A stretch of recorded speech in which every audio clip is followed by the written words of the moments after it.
Preguntamos porque queremos indagar en lo que hay más allá.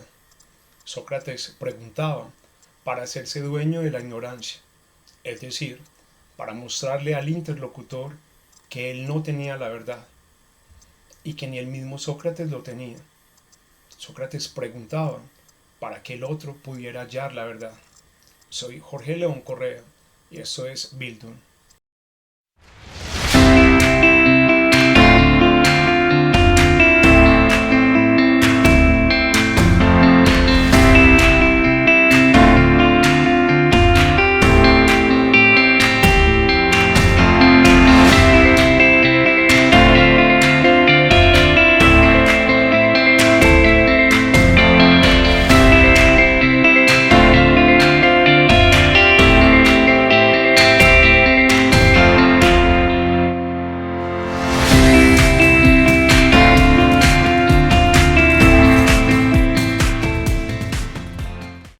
En el día de hoy hablaremos de la mayéutica y de sus fases.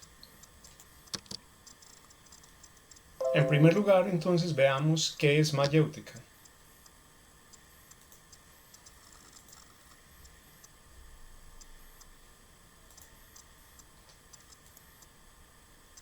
En primer lugar, entonces, veamos qué es mayéutica.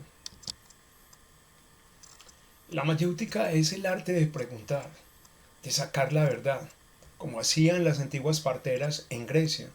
Mayéutica significa dar a luz.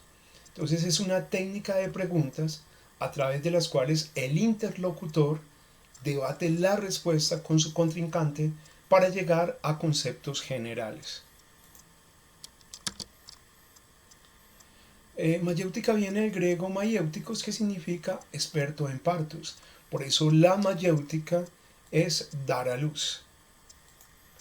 Como bien lo expresa la viñeta del cómic, Sócrates le pregunta a sus discípulos, ha llegado el momento de nuestros diálogos, ¿estáis preparados? Y todos le responden al unísono, sí, Sócrates. Y hay dos por allá que dicen socarronamente, qué bien, ahora es cuando Sócrates nos hace preguntas y nos hace quedar como imbéciles. Es el papel, es la parte, perdón, que más me gusta.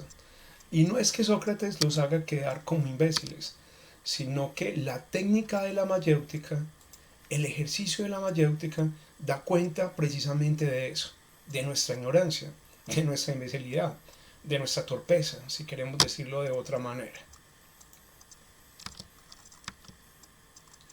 La mayéutica tiene un estilo propio. El estilo de la mayéutica es a través de la conversación, a través del diálogo, a través de las preguntas. No se empezaba con definiciones, para nada. Sócrates no empezaba hablándoles a sus estudiantes de qué era el amor, al revés, les preguntaba más bien qué es el amor, o qué entienden por el amor, o cómo se podría amar, ni tampoco les empezaba a hablar de lo bello o de lo justo, sino que en lugar de eso preguntaba qué hace que una cosa sea justa, o qué hace que algo sea bueno. Un estilo fascinante que sedujo inclusive a Platón, que era su discípulo. Se comenzaba entonces por hechos particulares hasta alcanzar las ideas más elevadas. No se presentaban sistemas acabados. Eso es lo fascinante que tiene la mayéutica, lo fascinante que tenía Sócrates como maestro, o que tiene como maestro, porque uno puede acceder a Sócrates a través de los diálogos de Platón. Era que Sócrates no te estaba dando la receta ya prefabricada. Sócrates no te decía, entendemos por política esto, y por política se entiende un sistema de participación acabado en el cual la gente tiene estas limitaciones y en el cual está regido por estas y estas circunstancias. No, para nada.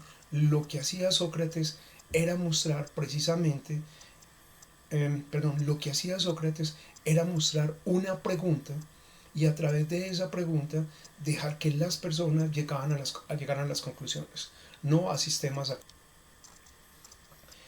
Se inducía entonces a que el alumno expresara sus ideas, y si esas eran correctas, el maestro lo iba conectando con otras. Si eran incorrectas, por el contrario, se llevaba al discípulo para que viera lo absurdo de esa idea y así poderlo guiar a las conclusiones. Primero a unas ideas, un poco más complejas hasta llegar a las conclusiones. La mayéutica entonces tiene dos grandes fases. La primera es la ironía. Allí se responde sin pensar mucho. El discípulo piensa que lo que cree es cierto, pero no ha tenido tiempo para desarrollar el pensamiento objetivo acerca de lo que cree. Es como cuando muchas veces le preguntamos a alguien, bueno, y dígame qué es el amor. Y la gente empieza a responder deliberadamente. Lo primero que se le viene a la cabeza es, no, el amor es un sentimiento. Como no ha pensado esto con concreción, entonces el interlocutor inmediatamente le lanza una pregunta precisamente para hacerlo caer en la cuenta de que en este caso el amor no es un sentimiento. Sigamos. De la ironía, entonces, la mayéutica, una vez libra de prejuicios al interlocutor, sigamos con el ejemplo del amor, una vez le muestra que el amor no es un sentimiento, vamos a poner el ejemplo, si ustedes me dicen a mí el amor es un sentimiento, entonces yo le podría decir, bueno, entonces si el amor es un sentimiento, si yo tengo sensaciones particulares por algo que me estoy comiendo, por un gato o por las personas que veo en la calle, si siento algo por ellas, entonces las estoy amando. Y ahí es donde empiezo a mostrarle a la gente dónde está el error, sin decirle usted está equivocada. Es decir, le voy quitando esa maleza, lo voy quitando de prejuicios. Lo podría poner de otra manera. Si me dicen a mí el amor es un sentimiento, entonces te podría decir, y el día entonces que dejes de sentir, dejas de amar a esa persona de la cual te enamoraste. Libre de prejuicios entonces se descubre de manera profunda la verdad. Y esa manera de descubrir profundamente la verdad la llama Sócrates aletheia. Aquí es donde el discípulo, aquí es donde el estudiante se hace dueño de la verdad que ha descubierto, de la verdad de lo verdadero, así suena redundante, y es la fase conclusiva de la mayéutica. Miremos el siguiente ejemplo tomado del diálogo El Menón, tomado de los diálogos de Platón. Allí está hablando Sócrates y Menón precisamente. Están hablando de la virtud. Sócrates le pregunta a Menón, ¿me puedes decir? Miremos este ejemplo tomado de los diálogos de Platón, donde Sócrates dialoga con Menón, y están dialogando acerca de la virtud. Dice Menón, ¿me puedes decir, Sócrates, ¿es enseñable la virtud? ¿O no es enseñable, sino que solo se alcanza por la práctica? ¿O ni se alcanza con la práctica, ni puede aprenderse? Miren la parte de la ironía.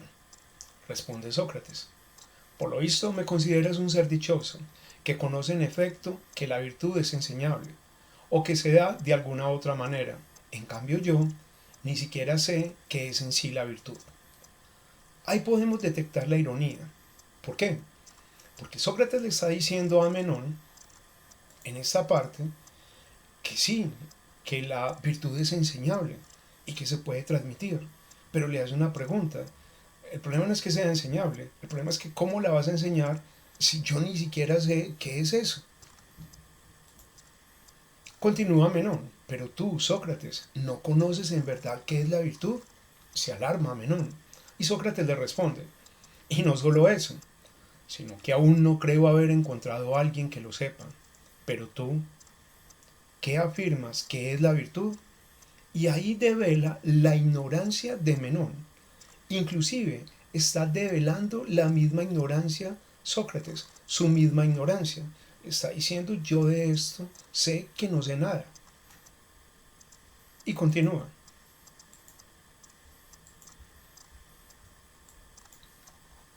Continúa Menón. En primer lugar, si quieres la virtud del político, esta consiste en manejar los asuntos del Estado. Si quieres la virtud de la mujer, es necesario que administre bien la casa. Y otra es la virtud del niño. Y otra la del anciano. Y hay otras muchas virtudes. Y aquí se plantea, o le plantea Sócrates a Menón, más adelante, lo absurdo de su posición. Porque si bien Menón está respondiendo que hay muchas virtudes, no ha respondido a la pregunta fundamental, ¿qué es la virtud? Miremoslo más adelante. Responde Sócrates: parece que he tenido suerte, Menón, pues buscando una sola virtud he hallado que tienes todo un enjambre de virtudes.